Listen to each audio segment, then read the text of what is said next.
Sou um cidadão fluminense, carioca, apaixonado por essa cidade e tinha algo ali que me incomodava, como cidadão, me incomodava muito.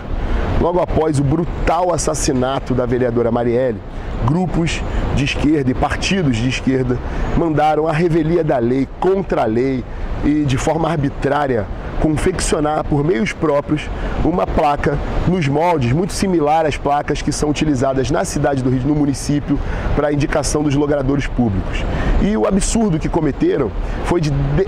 degradação, de destruição do patrimônio público, foi colar, afixar essa placa irregular, clandestina, por cima de uma placa original, num ponto emblemático da cidade do Rio de Janeiro, que é a Praça Floriano, a tradicional Cinelândia. Isso sempre me causou muito desconforto passar por ali e ver essa atitude grotesca de afronta à legislação da cidade e de, na verdade, resolver homenagear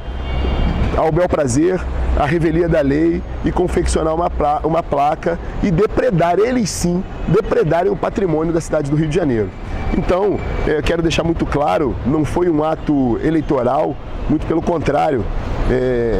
já manifestava esse desejo por conta desse incômodo, de arrancar, de tirar essa placa e restituir o patrimônio da cidade do Rio de Janeiro, ou seja, mantendo a placa original indicativa da Praça Floriano. Ocorre que 2 dias depois que nós removemos a placa, estivemos num ato político em Petrópolis, aqui no interior do estado do Rio de Janeiro, e nesse ato político nós comentamos sobre essa atitude da esquerda de transgressão à regra. E quando comentávamos esse caso específico, a placa fisicamente ainda estava conosco, porque estava muito recente. E ali, como a gente tinha comentado e apresentado esse caso real, nós mostramos a placa para exemplificar o que tínhamos feito. Olha, tiramos essa placa, olha que absurdo. E aí surgiu uma fotografia desse ato, que foi um ato público, e essa fotografia teve uma repercussão muito grande nas redes, porque ela foi publicada por alguns artistas e algumas pessoas que têm uma influência nas redes sociais muito grande, ligadas a grupos de esquerda, e aí essa placa rodou e ganhou uma visibilidade, essa publicação ganhou uma visibilidade muito grande. Mas deixo aqui de forma muito clara e objetiva, esse ato não teve nenhum objeto a vereadora Marielle, ao qual inclusive eu me solidarizo a família de Marielle, que junto às mais de 60 mil famílias e pessoas que morrem todos os anos assassinadas no Brasil, fica aqui o meu pesar e a minha solidariedade à família da vereadora Marielle. O nosso ato não foi,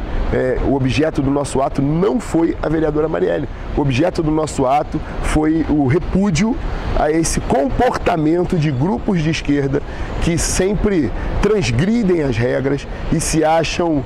detentores do monopólio da verdade e das virtudes. Eu dou um exemplo aqui clássico, que alguns anos atrás, aqui no Rio de Janeiro, a gente teve essa cidade, o centro da cidade do Rio de Janeiro, destruído por black blocs, por exemplo, que tiveram ou financiamento, ou apoio, ou aplauso desses mesmos grupos e partidos de esquerda e destruíram a vida de muitas famílias que perderam os seus negócios. Tivemos uma vida ceifada também nessas manifestações por esses grupos e que naquele momento tiveram o aplauso desses mesmos grupos de esquerda. Esse mesmo comportamento antagônico a gente observa, por exemplo, quando, na mesma noite que a vereadora foi assassinada, um pai foi assassinado na frente do seu filho. Há dias atrás, outro pai foi assassinado na frente do filho também, no Rio de Janeiro, pelo roubo de um celular. Jair Messias Bolsonaro levou uma facada em Juiz de Fora e foi um atentado contra a democracia e esses mesmos grupos de esquerda se calaram. Então aqui fica uma crítica a esse comportamento de transgredir as regras e nos impor uma pauta que, ao meu ver, é maligna para o Estado e para a cidade do Rio de Janeiro, pautas como aborto, como flexibilização da lei antidrogas e outras pautas de direitos humanos, por exemplo, de passar a mão na cabeça de bandido, nos levando ao caos que a gente vive hoje. Enfim, o ato foi simplesmente contra a atitude, eles sim, de destruírem o patrimônio do Rio de Janeiro e que eu restaurei a ordem.